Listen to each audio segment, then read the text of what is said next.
Hello, this is Rudy Giuliani, and this is America's Mayor Live, and live from New Hampshire, Dover, New Hampshire.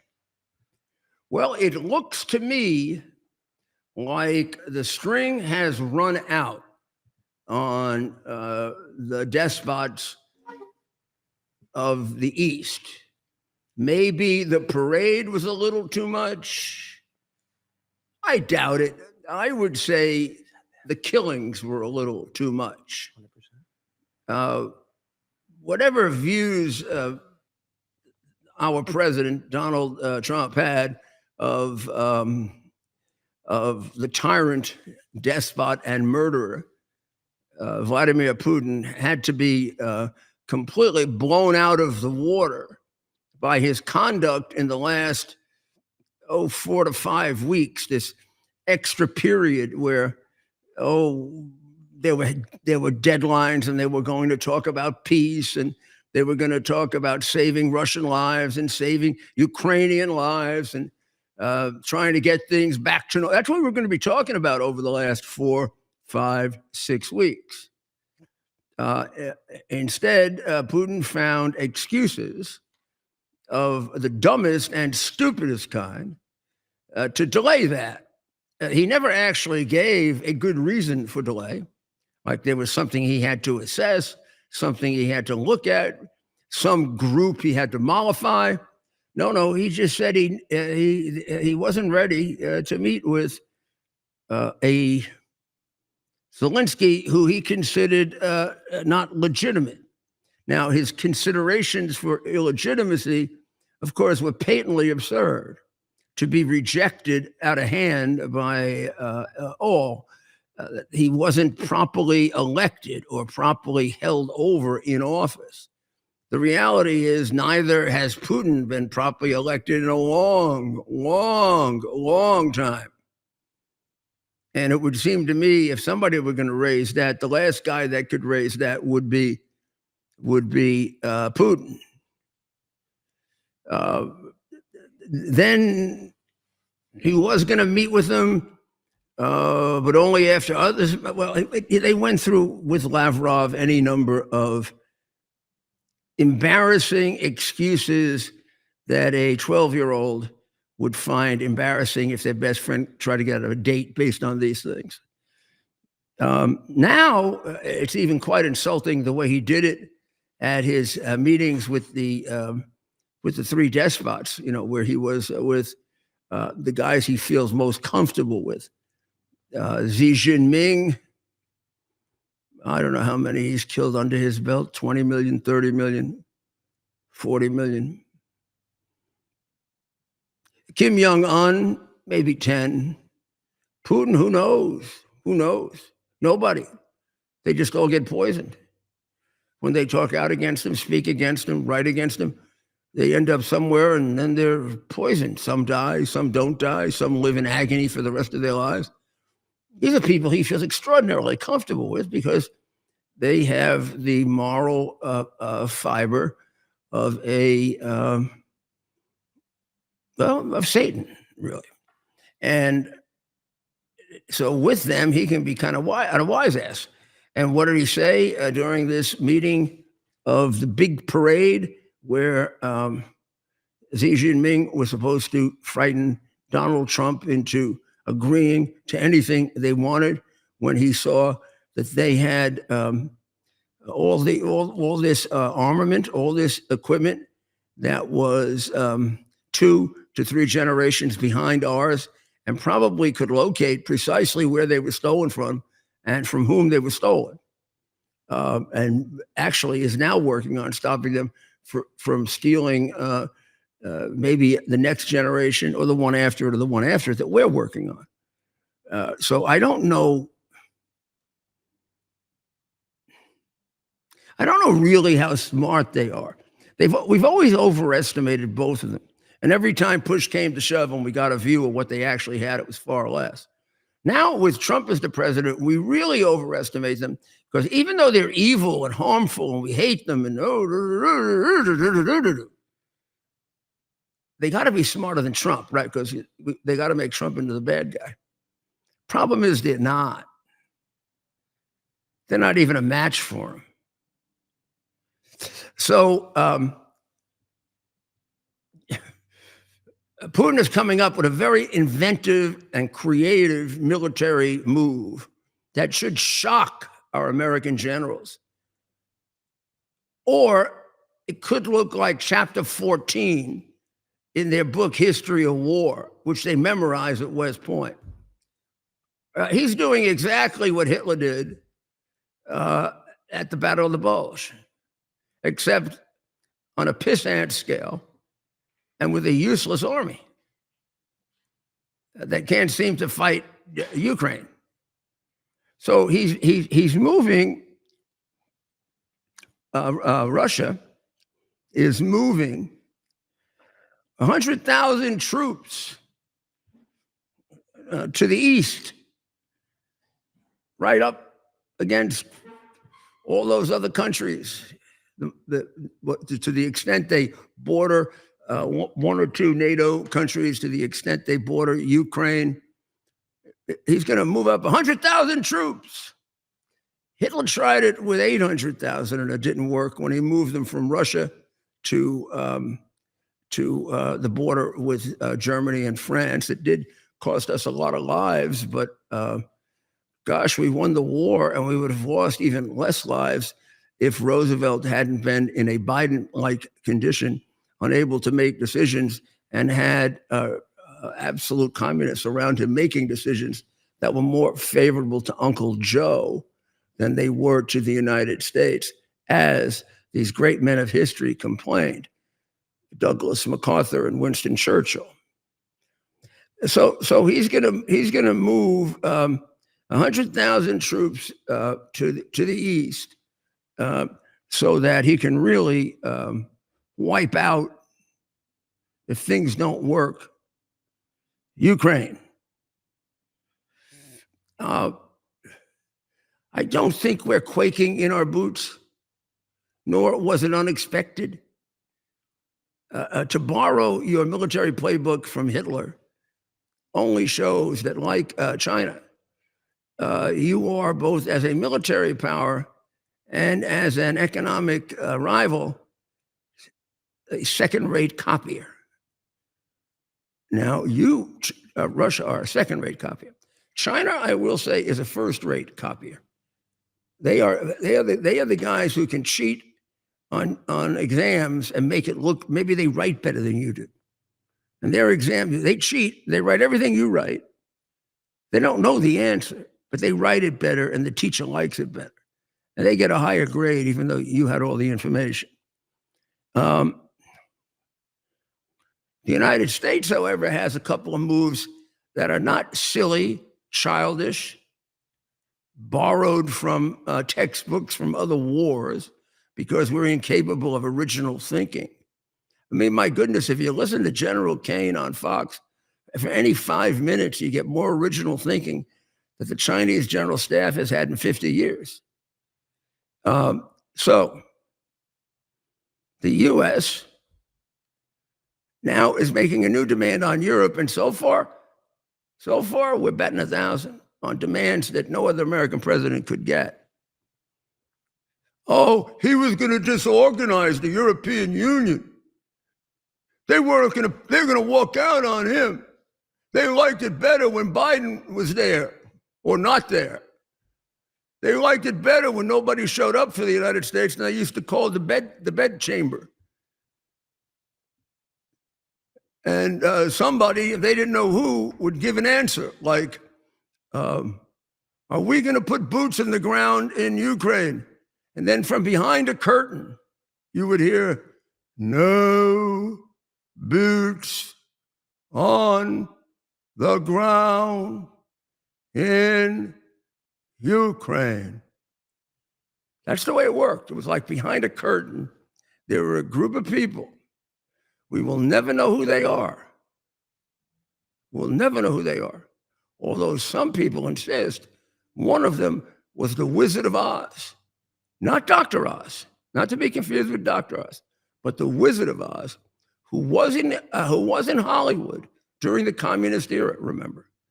So that's the way they would get answers. And now they say, we're going to move 100,000 troops to the Eastern Front. And Trump's response is, geez, I seem to have read that in the newspaper in 1945, 46. Didn't Hitler do that, jackass? And by the way, it needs to be about 1 million troops, not 100,000. But I think you're going to lose them all, Vlad, but that's okay. Do what the hell you want, because here's what we're doing. I'm telling my newly revived European allies, as they are now putting together 26 peacekeepers and haven't had one turn them down. They're like really anxious to get in there and get right next to Russia. I wonder why. You think they're looking for some confrontations because of when you counted up all of those countries, Lithuania, Latvia, Estonia, Czechoslovakia. How many people did you kill there? Poland. Oh man, you killed a lot of Poles. You think they like the Russians? How many of these soldiers are you going to put there have a grandfather whose body parts you took off them? A lot. So they're really anxious to get there, probably to protect Ukraine, but maybe to get a shot at a couple of your people. Who knows? Hey, we're not involved in it. I'm not suggesting anything like that. But you got some really badasses there that don't like you.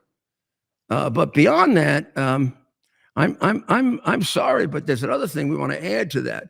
So they're going to be there, whether you like it or not, and you're not getting a veto power. We don't have veto powers against enemies. I mean, I'm not giving you it doesn't do me any good to do the veto power. All my Republicans double cross me. So no veto power. We decide on our security. You know, it's a new concept, Vladimir. You're the enemy. You're the one that Ukraine has to be secured against, and you want to set up the security. I understand how people much smarter than us go for that, but we're just dumb, you know. Like JD comes from the Midwest. He's not very sophisticated, but you know what he told me? He told me it usually doesn't work that way. Usually, if you're securing yourself against your enemy, you don't let them set up the security. So we're going to try it this time. So you're not going to put your damn hands on it. It's going to be done by those 26 countries that hate you. They're going to secure Ukraine, and you're going to live with it. Because if you don't, you're going to starve to death. The next thing we're going to do is we're going to set up a peacekeeping force there that also has its eye on something else: peace, and nobody's buying Russian oil. Seems like nobody likes Russian oil, and nobody likes buying it anyway. You charge too much. So we got this other oil that we're selling. It's called Ukrainian oil. Oh, and gee, I got to admit a bit of I wouldn't call it a conflict, but a bit of an interest here. My country has a piece of that. So you screw around with that, you're screwing around with the United States of America. And Vladimir, I'm getting tired of being screwed around with. Don't push me. So I think you show up at the bargaining table and you just agree, get this over with, because if you don't, the sanctions are actually going into effect. I put 2 in effect last night. The India one we're really cracking down on now. I think, you know, those emergency reserves that you needed for all of Siberia and part of Crimea, you're going to need it for all of Crimea and all of Siberia, and it's going to spread. And my objective is to have the people of Russia demanding that you do this because they're starving. I don't want to do it to them, but I got to find a way to save lives without killing people. And I put their lives in your hands. We're going to starve them, and you're going to save them by agreeing to an agreement that I like, not one that you necessarily like. That's what you can get to do when you're the richest country on earth and you're the most militarily powerful country on earth. more powerful than you and your little friend who likes to do parades. I have to tell you also, our generals found several major problems in your parades that will allow very quick victory if we go to war against you. But they told me I'm not allowed to tell you. Okay. Then I think the president should take up the immortality thing with him. Say, Vladimir, you know I like you very much, but I'm getting concerned about you. I really am getting concerned. That conversation that you had with Xi Jinping, may I first recommend you used to be a Russian Orthodox Christian, and you told Bush that you are now. You can't be. Russian Orthodox Christians don't slaughter innocent people. Right? And there's a lot of other things you do that I don't want to point either, but I don't go around touting my religion on my sleeve. But this thing about how you guys can pull organs out of people and stay alive, you and your Chinese pal. First of all, there's a whole big investigation that China's making a fortune doing that with live people. You see, in the civilized world, you very, very scrupulously wait until the person is dead. And then you take the organs that are allowed to be taken by the person. And then they determine whether they're healthy enough for being used for, what would you do it for? For livers, kidneys, hearts, brains. We've had to do that with Biden several times. Unfortunately, the brain thing doesn't work. You didn't know that? Oh yeah, Biden had two or three of those, and they just didn't work. A lot of Democrats have had brain transplants. That's why you see them walking around like complete dumbass fools. So you guys actually think that if you really master this pulling organs out of live people, you can make yourself young. You go get a younger heart and you're going to be younger. Or you get a younger, I don't know what else, spleen or brain or you know what else. You guys, I know what you guys would be looking for anyway. Well, look,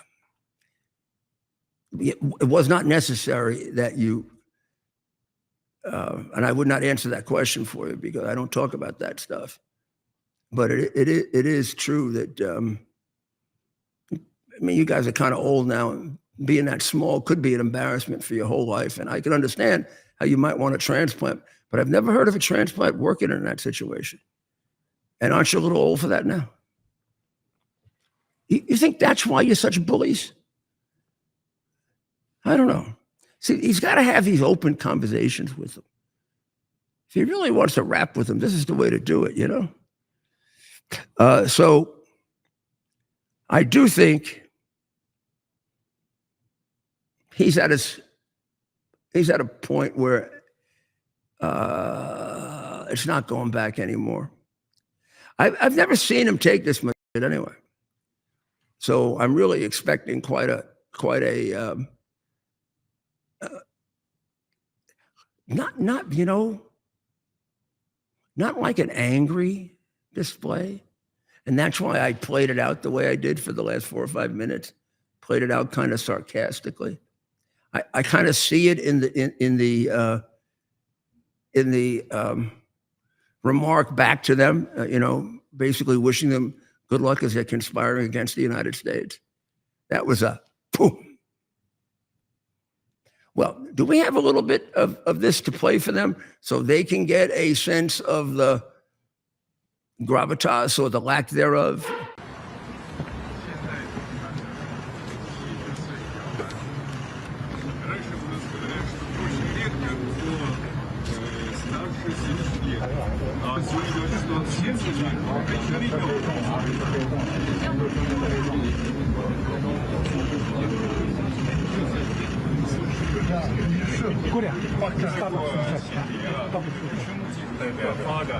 体内的器官会不断的移植，甚至越活越年轻，甚至会长生不老。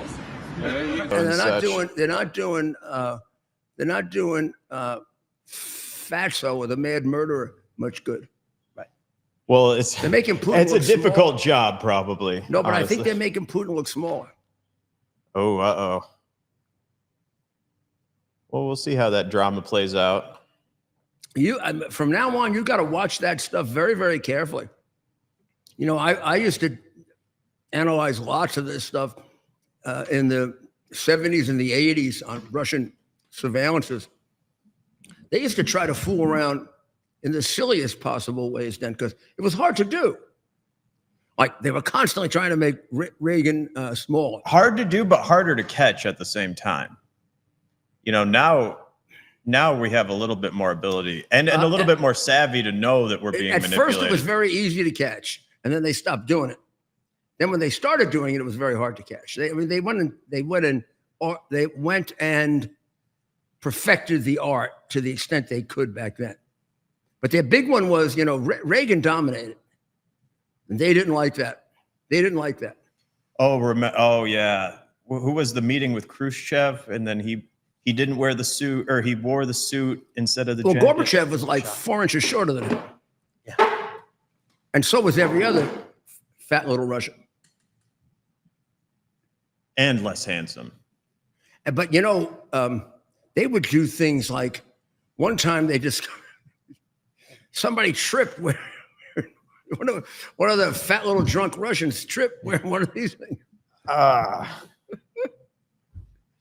And you know, a few of our local politicians might be guilty of something like that. You know, Reagan wouldn't do it, but it was recommended that Reagan put on a pair and get up to about 6'4" or 6'5", just so they would have to get on a lap. It's an arms race, right? It's an arms race. It's a heel race. You would think an actor might think of doing that. I kind of was for it. I just thought it would be so much fun if he showed up. And I heard Nancy Reagan, the first lady, was quite the producer as well. She was kind of had an eye for that and what would work, you know, in different scenarios. And she would dress and Mike Deaver were very close. So the Trump arrangement was a very interesting chief of staff arrangement. He couldn't make up his mind between three. His loyal, the one he would have gone to out of pure loyalty was Ed Meese. Ed Meese had been with him from back when he was governor. He had been chief of staff when he was governor, when he'd been quite successful. He had been with him when nobody else supported him. And he knew him probably, but no. He knew him best tied with Deaver. Deaver was with him for quite some time, but Deaver was the showman. Deaver used to put, I don't know if they had comms directors then, Ted. He's president. You know? It's like when he called me to say, I'm going to give you the Presidential Medal of Freedom. I went like, no, this must be a result of my accident and I'm unconscious. It must be one of those good dreams that takes care of the nightmares. So do we have anything? On the Oval Office? Yeah, I thought we were going to see if we have a few comments of his about Ukraine. The president? Yeah. Yeah, we'll tee those up here. Yeah, so he was yesterday, right? He met with. Oh, there he is. Oh, yeah. There's one of our guys. Well, he had a phone call with Zelensky yesterday. Let's see if he. So he did urge folks to stop purchasing Russian oil. So we'll see if we can play a clip of that from the Oval Office. I guess he was with the president of Poland.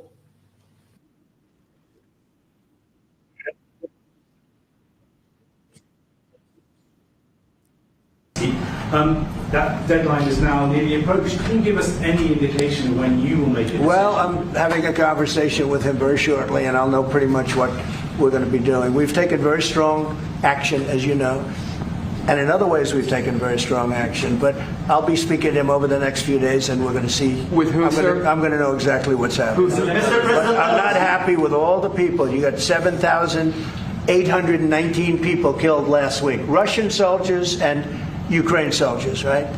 not American soldiers, not soldiers from Poland, but they're human beings, they're souls. They have parents, they wave goodbye to their parents, and their parents never see them again. That's the end of over a stupid war, and I want to see it stopped.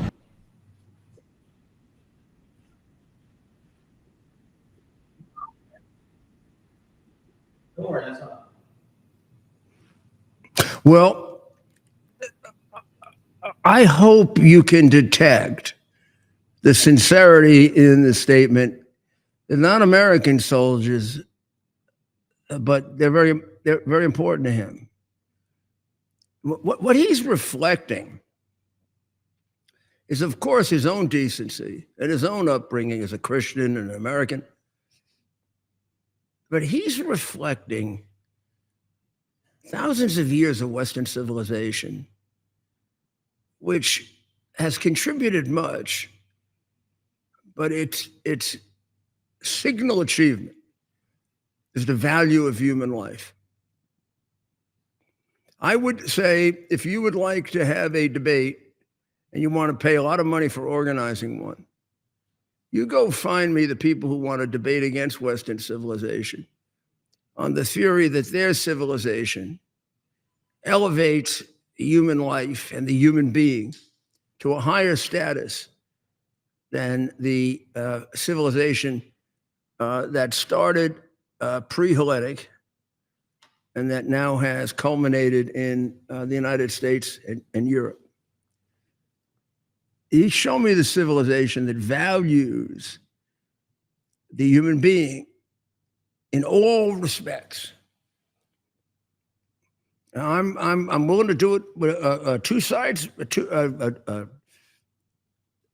piece of paper with two sides, pluses and the minuses, and then let's see if we can, since that they're the group that wants to take over for us.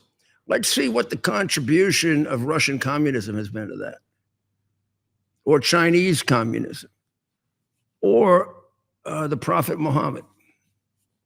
Let's see what the Prophet Muhammad's contribution has been to the elevation of the importance of all human life, including those who disagree with you, Jewish, Christian, so-called infidels, and how they should be handled. And then you tell me why we don't have to be on alert, that their goal is to eliminate us. No, because they believe that they have the one true revelation. And their revelation not only their revelation isn't content to just be secure in being the one true revelation that at some point in the unpredictable future will prevail, but the one that has to be made to prevail by the use of significant violence, military force, torture, extortion, and all other forms of illegal activity. That's the difference between us. It's the if we take these two movements, first the Mohammed movement, the Islamic movement, whichever you want to call it, which is earlier, and we take the communist movement, we find that although it shares very little in common in the sense of its derivation, one is a spiritual derivation, the other is a political derivation, but there's something spiritual about it also, I would say, or at least it claims to be. But they end up at a certain point meeting and then dividing. And to understand the world we live in, you need a very, very good understanding of that. That isn't going to be altered by momentary events and moments of tremendous drama. So we'll take a short break and we'll be right back. Too many pharmacies and insurance companies are blocking the medications that actually work. That's why I recommend All Family Pharmacy. They give you access to treatments like ivermectin now, starting at just $2 a capsule. They also have methylene blue, hydroxychloroquine, and so much more. They're helping you stay prepared, and they've dropped their prices by 25%. Also use promo code LindellTV, you save even more. Go to allfamilypharmacy.com/Lindell. Use promo code LindellTV and get the medicine you need. With everybody talking about making America healthy again, I thought today'd be a great day to talk to all my fellow patriots about the importance of making your homes healthy again. Well, we have proudly partnered with airwaterhealing.com and their revolutionary whole home air purification system. The V3 from Air Water Healing does 3,000 square feet of purification. It eliminates dust, mold, viruses, and odors. But here's the part I love. They require no filters to ever be changed and virtually no maintenance. Whether you suffer from asthma, allergies, seasonal bronchitis, or just want to protect your family from the flu or even greater threats, don't wait to get your V3 from airwaterhealing.com today. Use code Lindell for 20% off in savings and free shipping. That's promo code Lindell at airwaterhealing.com.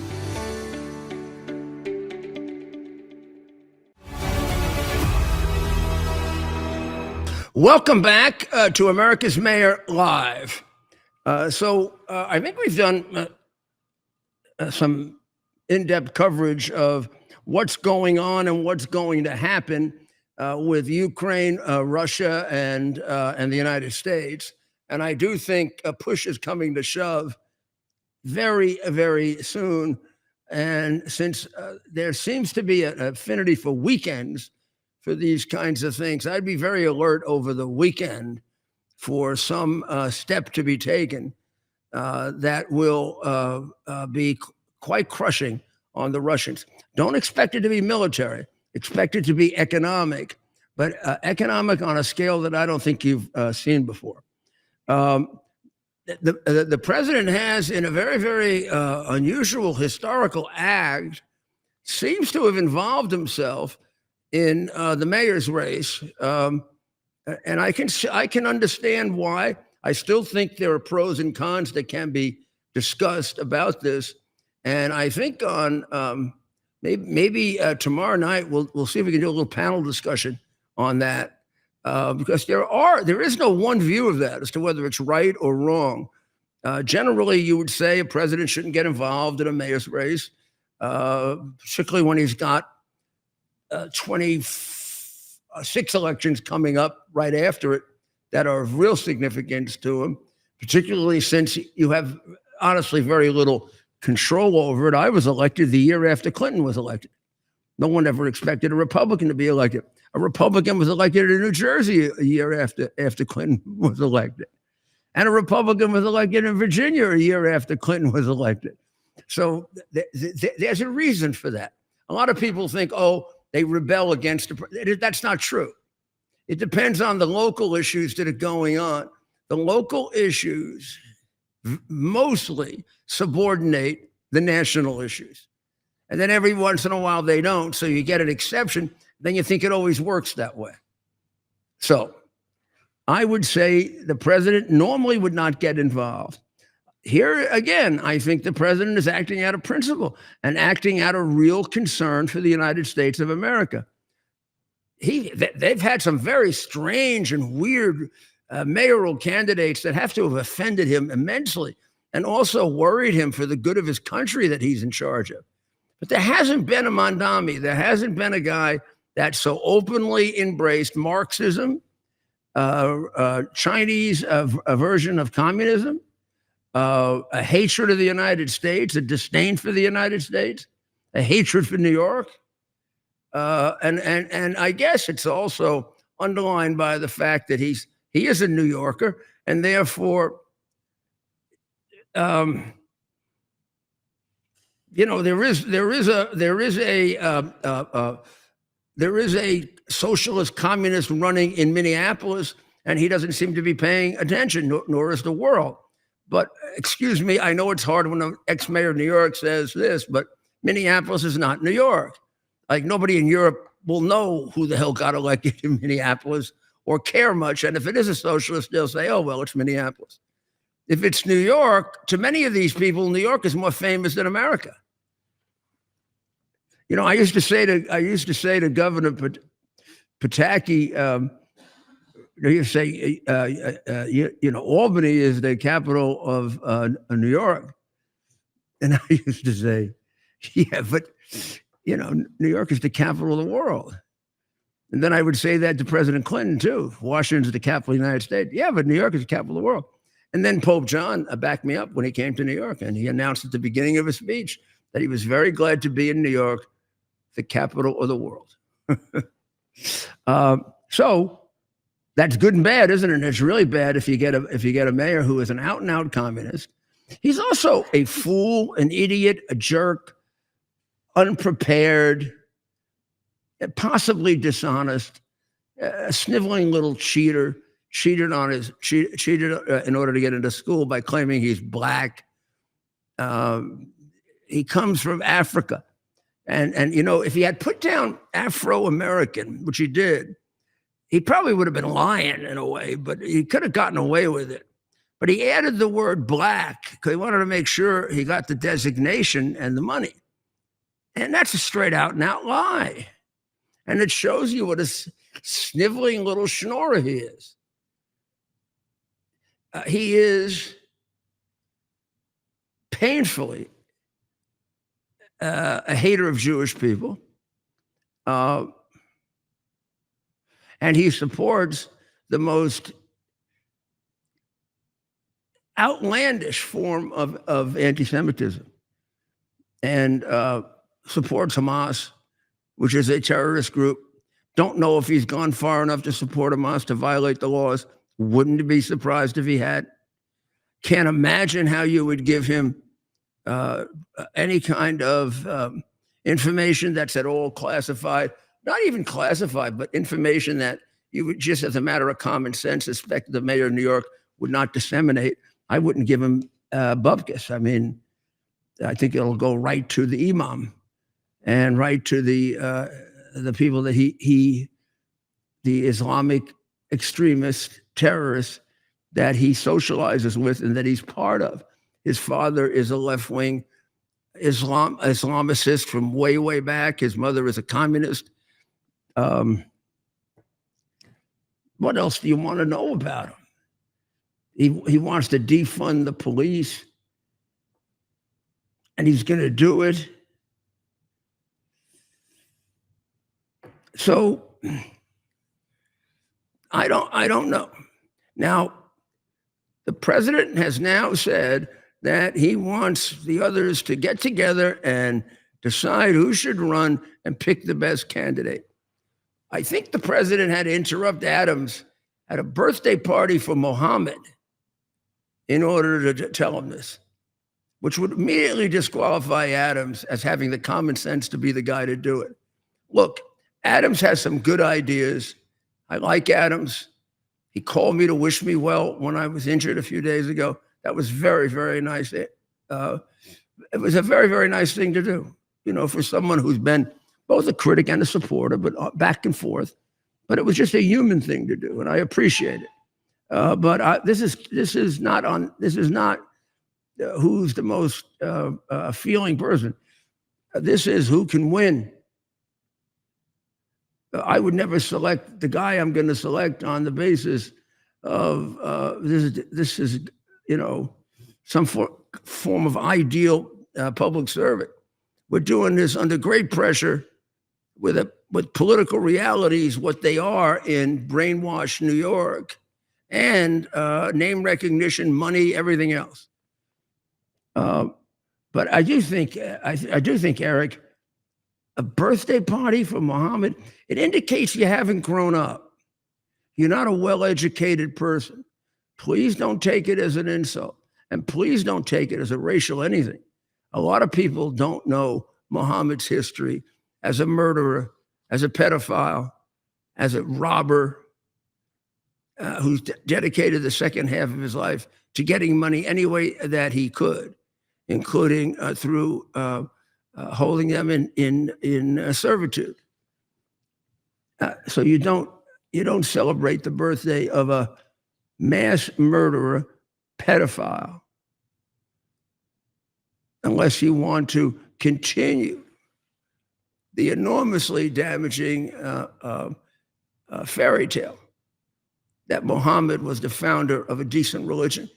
A decent religion is found by a decent man, not by a man who kills Jews, kills Christians, rapes women, rapes young women.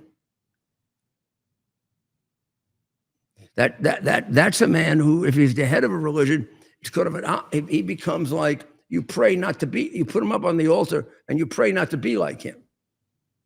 You put up, it's like anti-Satan worship.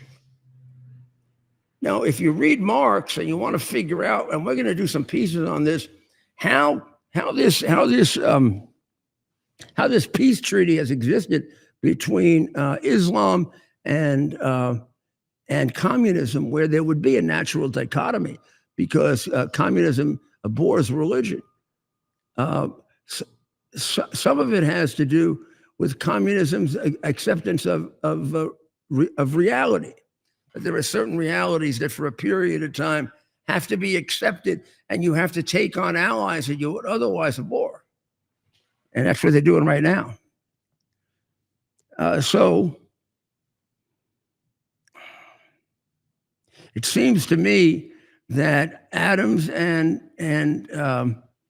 my good friend Curtis Sliwa, who would be my top choice, by far, without any doubt. But I don't think if the two others cave in, I don't think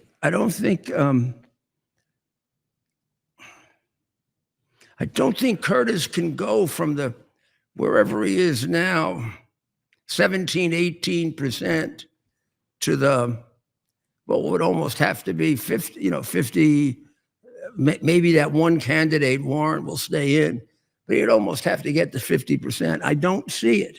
Well, let's add the major caveat that we live in interesting times, and we still have, a relatively long period of time before the election.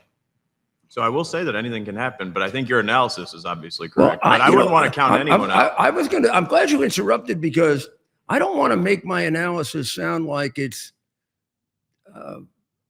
cathedral. I'm not the Pope, and I'm not laying it down. And there are times in which I have very, very solid view. Before the last election, aside from my emotional fear, I was sure Trump was going to win.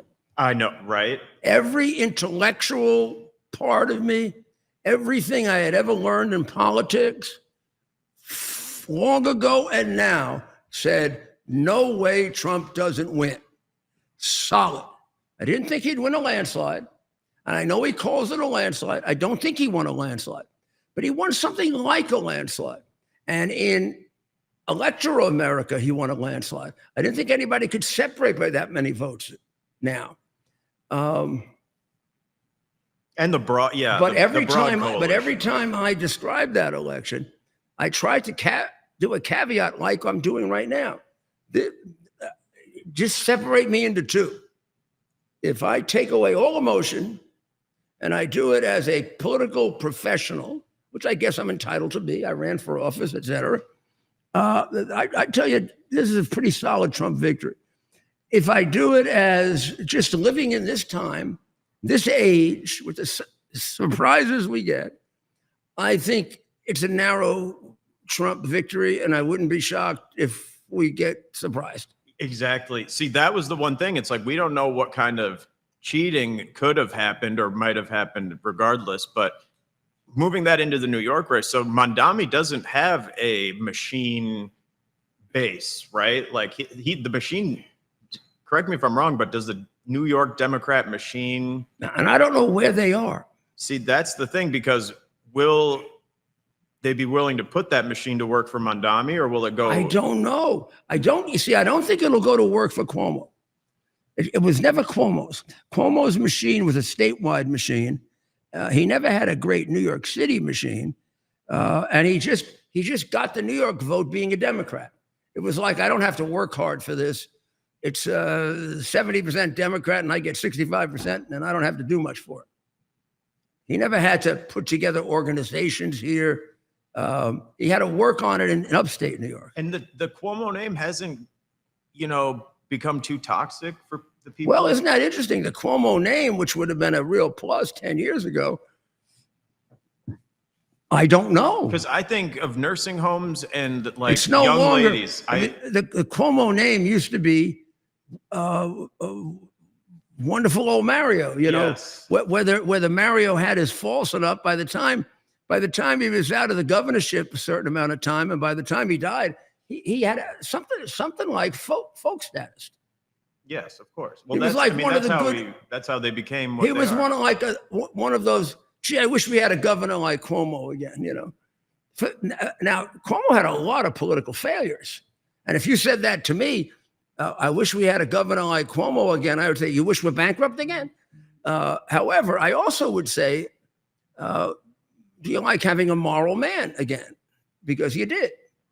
And do you like having an intellectual man again? I enjoyed my conversations with Mario, and it was quite a combination when you had him and Moynihan. But here's the other thing. Neither one of them could make a decision. Mario was known as the Hamlet on the Hudson, because he could never decide whether to be president. Never decide what? He could never decide to put his hat in the race as president during two different presidential elections. Okay. And one time, the 92 time, which is in the movie, it's played in the movie by someone who does a good job of playing Mario, though you never think of it. It's he can't. What's it called? What's the movie called? The Color Purple? Purple something? Huh. Color It Purple? Bill Clinton is played by Johnny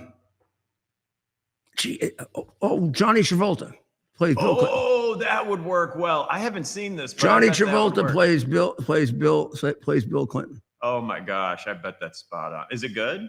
I think it's good. I think it's good, and it is 80. Given the fact that it is not it doesn't purport to be a work of history or a biography. It purports to be a fictionalized history That tells the truth. I Basically. think you have the general truth. Like this is how it. But went down. it does present Hamlet on the Hudson Mario. It's not a Except musical. they make him, I think, to change the names, the governor of Pennsylvania instead of New York, who, if he got into the race, would have threatened Clinton getting the nomination, which is true. He might have gotten the nomination.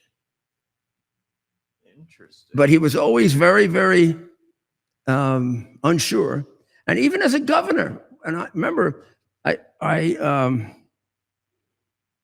I coexisted with him as mayor for 4 years during my toughest 4 years. So I had to work with him. And he was very, very fair, very, very honest, never took it out on me because I was a Republican, maybe even helped me a little bit more because I was a Republican. But then again, he could never make a decision. It was really annoying. You'd make a deal. And then let me see another paper on this. Let me see another paper on that. It was like we were in a seminar. Yeah, open-mindedness can have that. That's the part of it that would have made me question, aside from his rather liberal ideology, what kind of president he would have made. Because that's one of the. I mean, that's kind of the thing that's kind of the thing that Carter had. He couldn't make a decision. He couldn't make a decision either. Yeah. Well, Carter, for all his faults, was guided by his faith. Yeah. And those are some consequential moves you're making at that high of a level. And I can imagine he probably had to spend a lot of time praying with everything that's put at the foot of the president's desk. So, well, understandable. Venezuela got hit big by the U.S.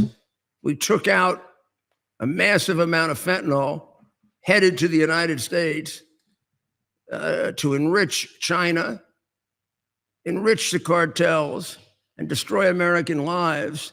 And they're destroyed at the bottom of the Caribbean.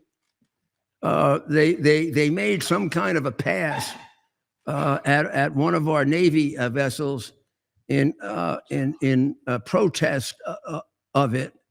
It amounted to nothing, and we did nothing about it. There was nothing to do about it. I do think if they do it again, they're going to be sitting at the bottom of the Caribbean.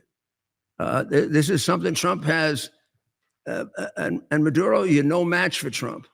Don't start doing macho stuff on him, or you're not going to be around long. This is Trump where you got to take him seriously now. This is it'd be stupid if you mess around here. Really, really stupid. Kaboom. That's supposedly carrying fentanyl or the next generation fentanyl, but a massive amount of highly lethal drugs. The Kennedy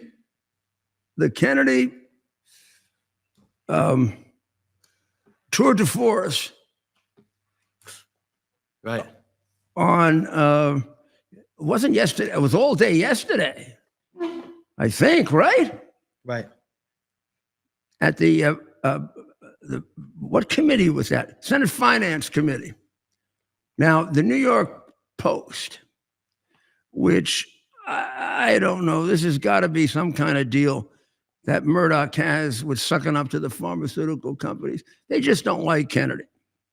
Therefore, you don't get a good picture of what happened here and how good he was. They have a little sidebar. This is when you know they don't like you. I'm going to see if I can put this up for you. Kennedy, as you know, Kennedy has something of a speech impediment. I don't know exactly what it is. At first, it's a little disarming, but when you get to know him, I get around it now very easily, both in my personal conversations with him and in my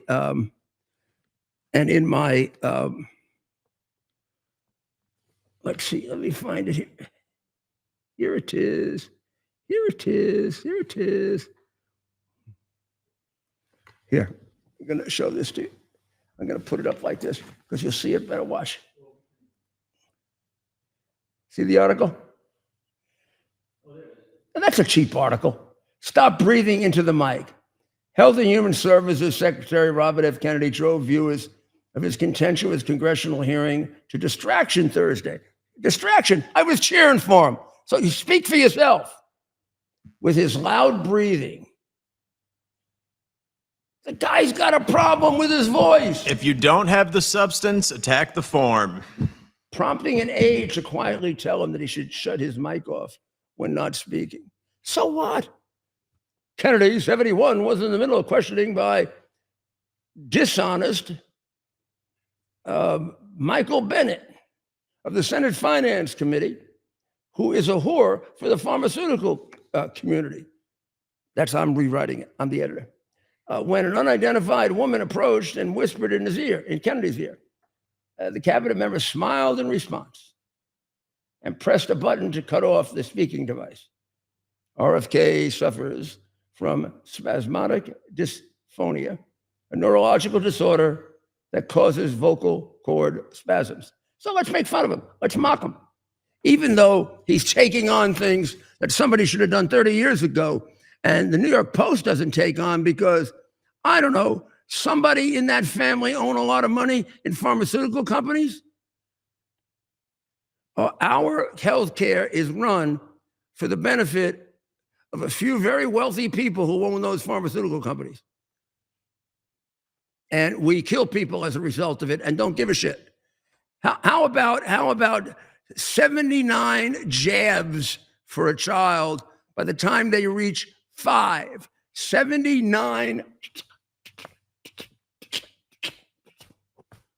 I found that out from my son and daughter-in-law, and I didn't have to get them all excited about it. They were, but I was ready to go to war. You don't even have to tell me what they're for. I know what they're for because you get reimbursement for that. No questions asked.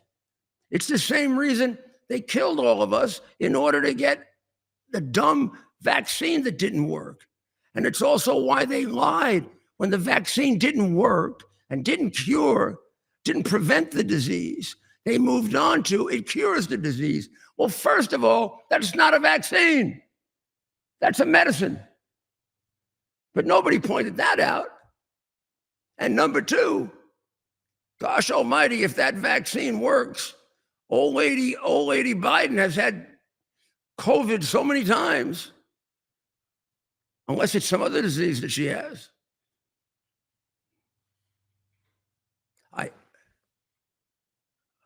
I want no suggestions from you dirty pigs. None. So he is raising enormously significant questions. We vaccine these kids to death. Maybe. Huh? There's no way all these vaccines are necessary. No way. You don't have to be a scientist. You don't have to be a genius. You don't have to be anything but a person with a nice, good little investigative nose and understand human conduct. Too much money at stake with these creepy bums. And when Pfizer comes in with the vaccine and says, oh, we'll release the papers in 75 years. Why don't you just tell me there's a lot of shit in those papers and that's why you're doing it? You think I'm stupid? No, I'm not. And neither are the American people. Well, there's a lot going on and a lot of questions we need answers to. And it's going to be interesting to see what happens with the mayor's race.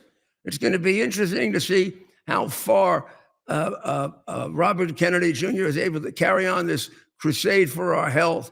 But I'm really impressed with the scope and the depth and the high quality work being done here. I mean, they keep accusing him of not being enough of a scientist. Maybe it's better that he's not, because he's directing some very, very good scientists.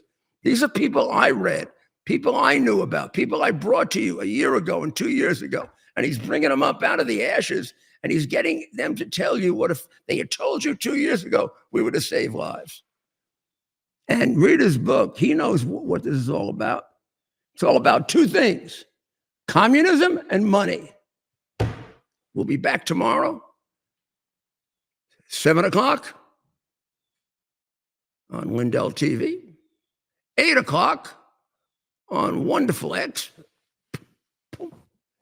And God bless the people of Ukraine, the people of Israel, the people of Iran,